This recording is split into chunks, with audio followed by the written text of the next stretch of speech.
Olá, pessoal. Aqui é o professor Sérgio Vieira com vocês, dando início à primeira aula do módulo 1. Vamos tratar aqui dos aspectos históricos e culturais da capoeira.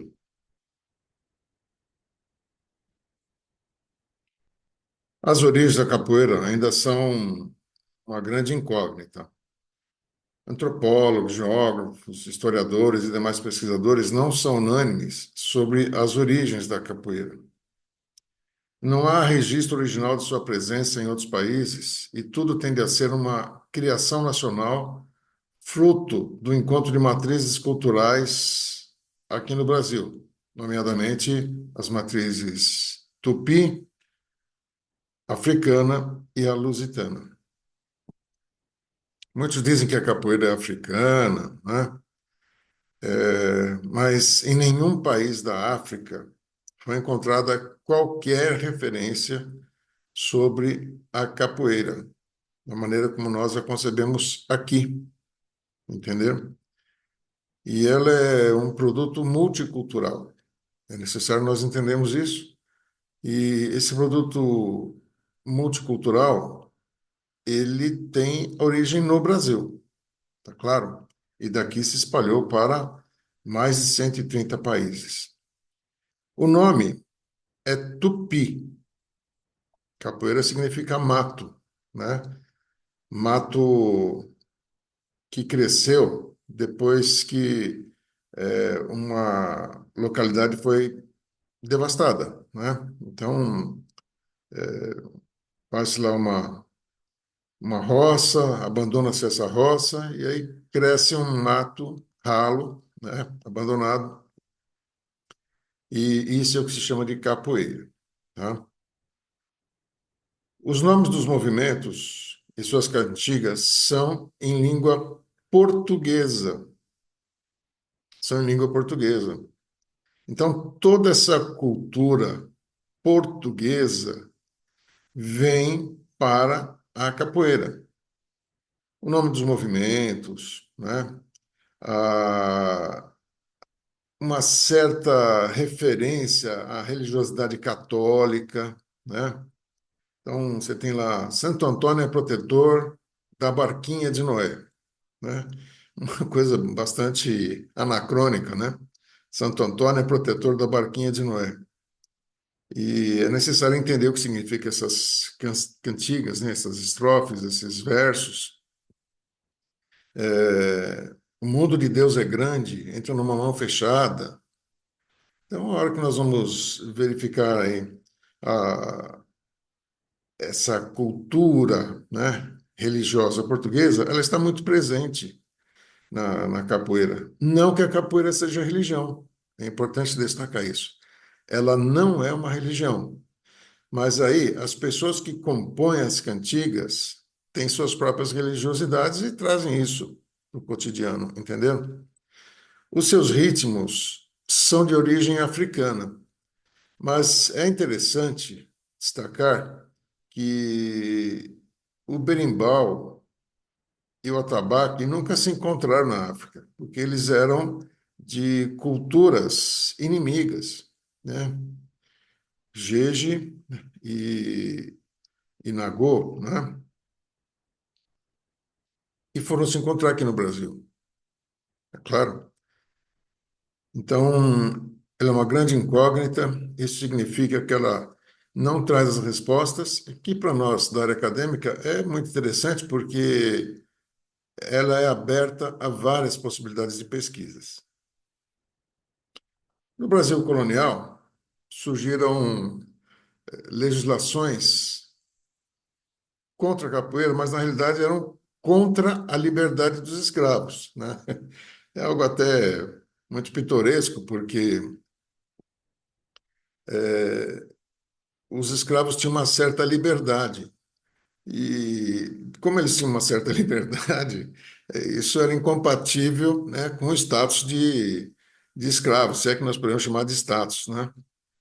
E aí começaram a surgir legislações contra a capoeira, mas eram, na realidade, contra, né, a liberdade dos escravos. Com o tempo, esses escravos foram sendo alforriados.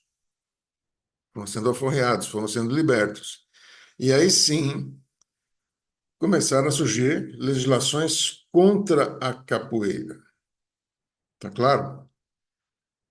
E mais um aspecto interessante é que a monarquia se valia da capoeira, se valia dos capoeiristas. Muitos deles eram guarda-costas da família real, entenderam? Muitos deles integravam a polícia na monarquia. Então, uma coisa assim meio que parece que é, mas não é, entendeu? E aqui nós já temos algumas fotos interessantes, né? Se vocês puderem observar, o berimbau, ele não está junto com a roda de capoeira, né? Aqui embaixo do lado esquerdo, nós vamos ver que não há nenhum instrumento musical, né? E a polícia correndo atrás aqui. Tá claro? Nesse outro, que dá de baixo no lado direito, nós temos um instrumento musical, né? Que é o tambor de crioula. É um tipo de um atabaque que se toca no meio das pernas, tá claro? Então é muito interessante essas pesquisas, né? Perdão, são muito interessantes as pesquisas nessa área, tá? Com a proclamação da República, a capoeira entra para o Código Penal. Por que isso? Os capoeiristas se tornaram os primeiros presos políticos da República. Assim que a princesa Isabel assinou o decreto elaborado pela Assembleia Geral que libertou os escravos, houve da parte dos capoeiristas, né, uma espécie de gratidão à monarquia. E cada vez que o Partido Republicano ia fazer algum comício, né, esse Partido Republicano ele vai se engrossar em função de muitas pessoas que ficaram descontentes com a abolição, né? Perderam muito dinheiro, não foram indenizados. E, e cada vez que o Partido Republicano ia fazer algum comício, os capoeiristas iam lá e batiam nos republicanos, né? O que aconteceu foi que, logo após a proclamação da República, os capoeiristas se tornaram presos políticos, né? Então, nós teremos aqui o decreto 847 de 1897, no capítulo chamado dos vadios e capoeiras, que dava aí prisão de 2 anos a 6 meses, foram enviados para Fernando Noronha. E aqui é uma coisa muito triste, né? Porque ia lá o capoeirista preso com o nome de José, né? Mas colocavam na documentação que ele era o Joaquim, né? Quando vencia aí a pena de 2 anos, cadê o Joaquim? Ah, o Joaquim não está aqui.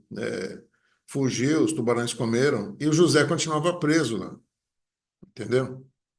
Então foi uma época muito complicada aí para os capoeiristas. No início do século XX, observem que a capoeira ficou no Código Penal de 1890 até 1940, tá? Mas no século XX, dois capoeiristas se destacaram, né? Um deles foi o Zeca Floriano, deixa eu baixar aqui o vídeo aqui, né? Zeca Floriano, que era filho do Marechal Floriano Peixoto, nosso segundo presidente da República, né? E o outro é o Ciríaco. O Zeca Floriano se apresentava em demonstrações de luta de capoeira em circos, em praça pública, né? Era uma pessoa que aparecia para desafiar os outros, né? Mas, na medida do que era possível naquela época, ele foi um divulgador da capoeira, né? Outro foi o Ciríaco. Os estudantes da época ficaram revoltados aí com a atitude da Marinha, né? De buscar um, um japonês chamado. Deixa eu arrumar aqui o vídeo aqui, né? Isso.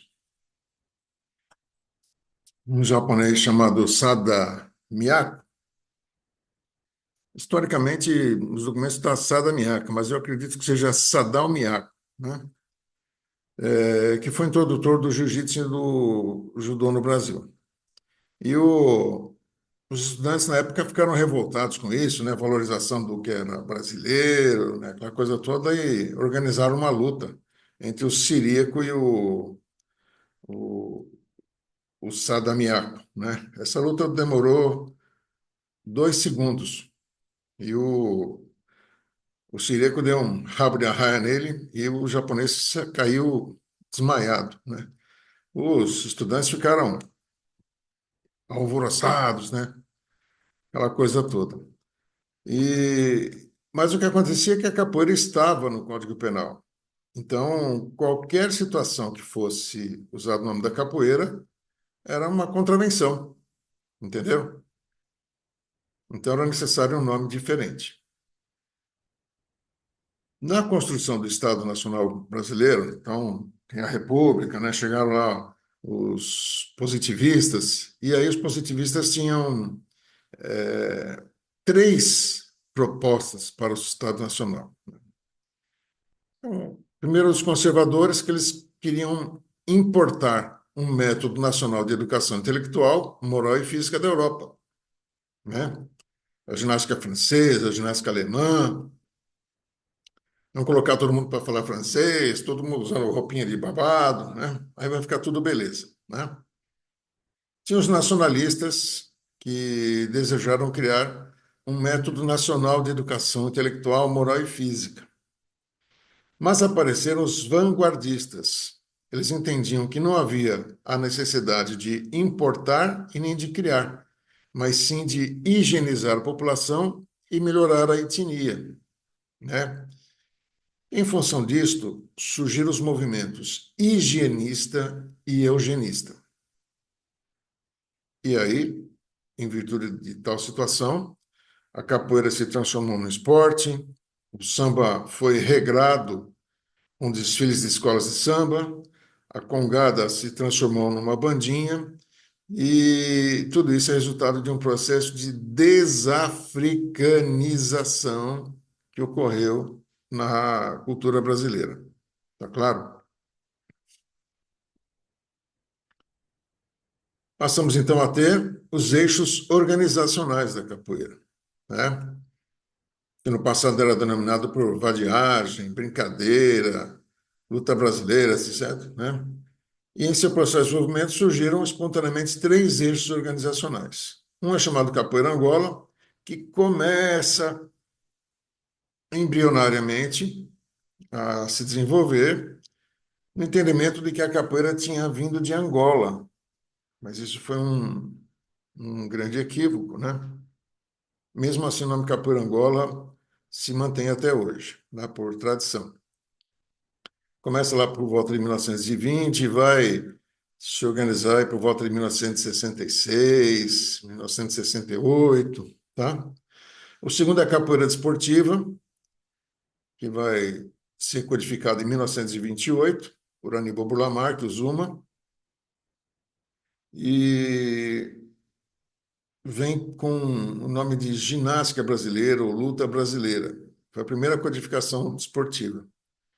E aí nós tivemos a capoeira regional, que foi organizada sob o nome de luta regional, em 1936, por Manuel dos Reis Machado, o mestre Bimba. A capoeira esportiva, então, né, é um resultado da obra de Aníbal Burla Marques, que metodizou e regulou a capoeira, isso em 1928. Definiu área de competição, trouxe uma nomenclatura de nomes de golpes, de contragolpes, né, instruções gerais, e foi uma obra muito interessante para aquela época, 1928, né, muito avançada. Observe aqui, ó, o nome da obra dele é Ginástica Nacional, Capoeiragem, de parênteses, não podia usar o nome capoeira, nem capoeiragem, né? Mas ele faz uma referência, metodizada e regrada. Essa modalidade a polícia permitiu, né? E o mestre Bimba leva isso para a Bahia né? Não sob o nome de luta brasileira, mas luta regional. E ele consegue um alvará da Secretaria de Educação, Saúde e Assistência Pública, né? Como Centro de Cultura Física, uma escola técnica de educação física, né? A Capoeira Angola, né? Então, nós já vimos que é uma construção coletiva, Mestre Pastinha, Totonho Maré, Daniel Noronha, né? E ela vem se desenvolvendo, como eu falei para vocês, né? Da década de 20 até 1966. E aí os capoeiristas foram participar, nesse ano, no Festival de Artes Negras de Dakar, Senegal. Então, todas essas culturas africanas, de países da África, eh, estiveram nesse local. E não tinha capoeira. Os praticantes de capoeira Angola acreditavam que iam descer do avião e encontrar o pessoal jogando capoeira nas ruas lá. Mas chegaram lá e descobriram que não tinha capoeira na África. E aí voltaram de lá com um discurso muito interessante do mestre Pastinha, né? A capoeira Angola é a verdadeira luta brasileira. Então eles vão buscar uma nacionalização daquilo que eles faziam, mesmo que com o nome de Capoeira Angola, tá? Tivemos aqui os estudos do professor de Educação Física consagradíssimo, né? Inesio Pena Marinho, com a obra Subsídios para o Estudo da Metodologia e Treinamento da Capoeiragem, e ele pretendia que a capoeira se transformasse na ginástica brasileira, do mesmo modo que nós tínhamos lá a ginástica sueca, a ginástica francesa, a ginástica alemã, né? E ele fez aí um trabalho científico, né?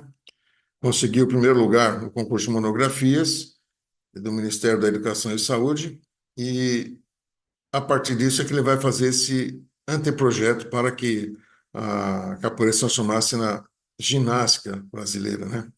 E ele faz uma dedicação interessante aqui, né? Dedicamos este pequeno trabalho aos capoeiristas do Brasil, entre os quais Agenor Sampaio, o velho senhorzinho, e Aníbal Bulamarque, o Zuma, que tanto tem trabalhado para que a capoeira não desapareça.